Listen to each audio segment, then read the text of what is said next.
Professor Xavier. So Really? so this show made you care about Xavier. Well, yeah. That's what I mean. Yeah. Like what you saw from this TV show. Well, okay, no, hold on. Let me clarify. All right. That's where the bias part comes in. You're supposed to be unbiased. I know I'm supposed to be. I can only take it so far. Can you show her name again? Her tag? Unbiased Dan. I know. I am unbiased in the fact that I had no history behind this. This is me seeing it for the first time. I had clearly no expectations because I didn't even know what this was.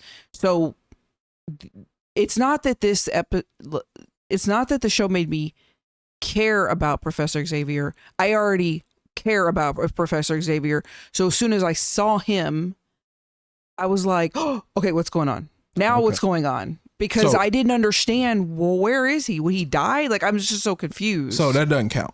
So at the end of the day, just based off the show itself, you didn't care. It didn't make you care about anybody. Okay, true. That's probably true. Yep. I have 3 highlights that I really, really respected and enjoyed. Okay. And I'm going to go 3, 2, 1. 2. No, sorry, 3. I was like, wait, yeah, no, I just did this. I mathed wrong. What? The math ain't mathing. Yeah, it's not mathing. 3. Logan immediately pulling away from Jean. Oh. She was back, and she went to kiss him. And he can't stand Summers, a.k.a. Cyclops. But he was like, you're Scott's woman. Like, this is wrong, and I'm not going to do it. Like, even though it's everything he wants, he pulls back, and he's like, no, Scott needs you. 2, Scott telling Wolverine, don't you dare die on her.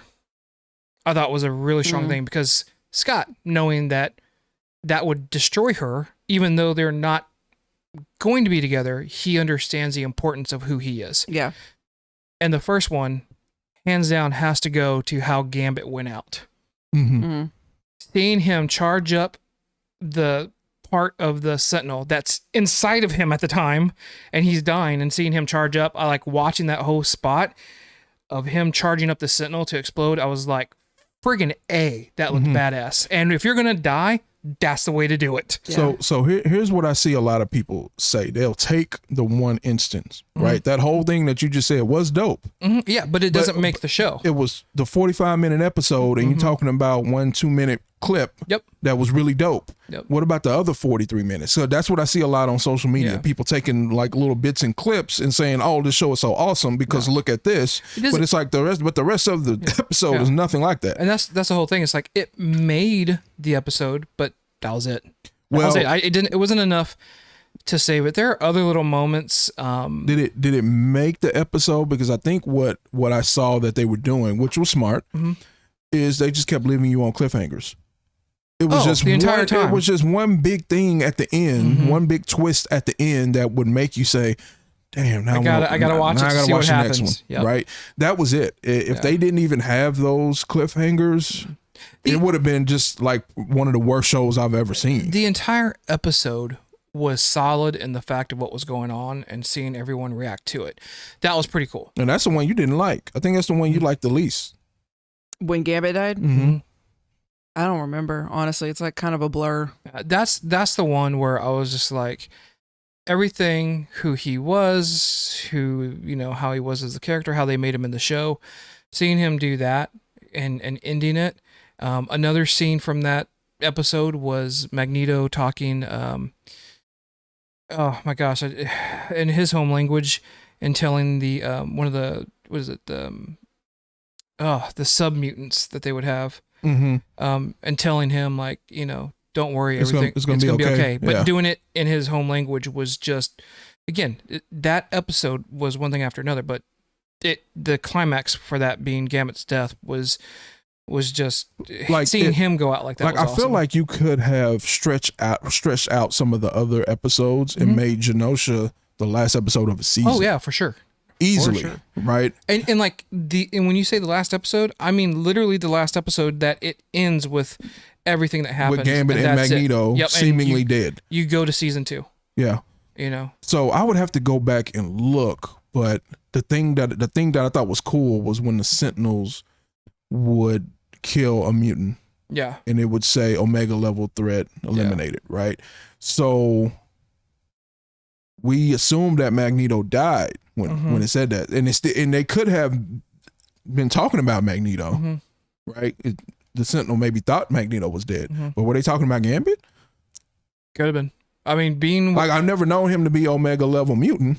but being what he did at the end, Yeah, what he did at the certainly end. shows Omega level power. Right. You know that, and I was reading that. So when they talk about Omega level, they don't talk about the fact that it's a world-ending power. They mean that that mutant has reached the pinnacle of what he can do, and he's now considered Omega threat. Mm-hmm. So they know that if he can charge something, he's at his absolute powerful when they call it an Omega level threat, and it goes scales 1 through 5, 5 being the worst. But you have to figure that Gambit might have been an Omega level 1 or 2 with the ability to destroy the Sentinel like he did. Yeah. Oh, so I did think it was cool. There was two things that I thought were cool. When the other Jean showed up, and it was The like actual Gene. the real Gene. The real well, Jean. yeah, Yeah. the actual Jean. That kind of was interesting because you're just like, wait, but what? they didn't give you enough of it. No. I mean, they went from, hey guys, we're pregnant, Mm-hmm. to hey guys, we had a baby. In the same to- episode too, I believe, right? Yeah. To hey, we're giving our baby away to the future. The old man future baby is coming back to try to save. Old man, future baby. Right. But it's true, though, because- and then at the end, the very end, like Spoiler alert. showing the future baby when he was a kid. Uh-huh. All this within, I say 10 episodes just because I included the last episode, but a lot of this happened within a 3 episode kind of window here. So, and that's what got me, and that's why I really wish, like, I hope they kind of handle this differently. It looked like when they had brought Cable into the storyline, that they really, I mean, granted, they started talking about Bastion, who was a whole nother villain within his own right, which was good. Like, the whole thing with his mom, I will sit there and say that was kind of freaky, Mhm. but I was like, interesting. But with Cable, they looked like they started touching on the technovirus, and I'm like, are they going to give us Strife's Executioner song? You know, that whole arc back from the 90s, because that was a strong arc. Yeah, Strife is, I mean, but my thing is, if you do something with Strife, you're going to have to introduce more characters outside of X-Men Yep. in a stronger way than you did in this. You got a Right. little bit of Captain America, you got a little bit of Black Panther, Iron Man, Spider-Man, and- Daredevil. but you're going to have to introduce another force way bigger than those people. Yeah. If you start doing Yeah, Strife. and so you could tell that they weren't going to do that. Like by the next 2 episodes later, you're like, okay, they're just pulling elements from the storyline. They're pulling elements from Asteroid M between Magneto, and that was the other one. It was like, you're going to rip out the Animanium. You better spend the time that you spent like in the book, because that him with bone claws was 3 years of material Mhm. before they gave him back his Animanium. And so are you going to do that? Like, how's that going to go? You know, and then you fast forward and you create an even bigger season for season 2 by technically introducing but reintroducing Apocalypse. And so it's like, where are you guys going with this? You kind of did the Storm Demon storyline where even though it was set like in New Mexico or something like that, I think the original version of that story was set in Africa as she was going back home. So just little things like that. There were some weird things with Forge to me. Like, I don't vividly remember everything with Forge in the original show, but it seems like, and it wasn't just with Forge, it was with some other characters too. It seemed like there were some characters who I thought knew each other, but acted like they were meeting for the first time in X-Men 97. And I'm like, what? Don't you know who this person is? So Like, what do y'all How do y'all not know who So each other some is? of it, Yeah. some of it was even in the original where their future expectations or their future selves, and it looks like with X-Men 97 they went back to their current selves before they start doing the time traveling thing, which is why Cable, even though he had been introduced in the original series, was like being introduced kind of for the first time, but it was just how he was time traveling through. Yeah. Which I think he even makes a reference to it. Yeah. He's like, I've been trying to do this for a while, but there's things that are stopping me, and I can never get past this point. I can only get to this point. You know, there's nothing I can do to actually stop this event. And it's, as Beast is explaining, is like, oh, Yeah. you've hit a Nexus event.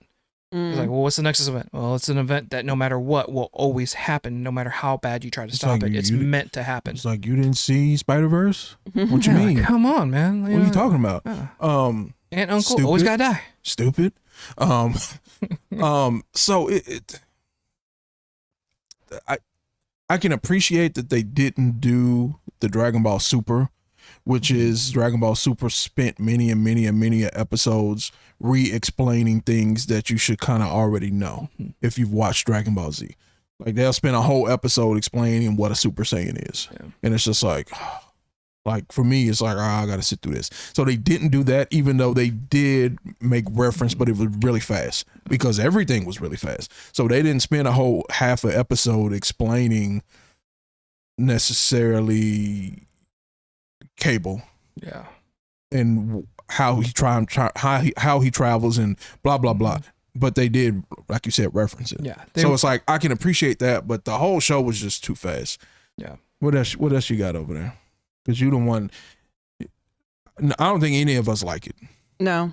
But you seem like you hated it. No, I mean, I didn't hate it. I just didn't really like it. I wasn't, well, and didn't we watch a bunch of episodes together?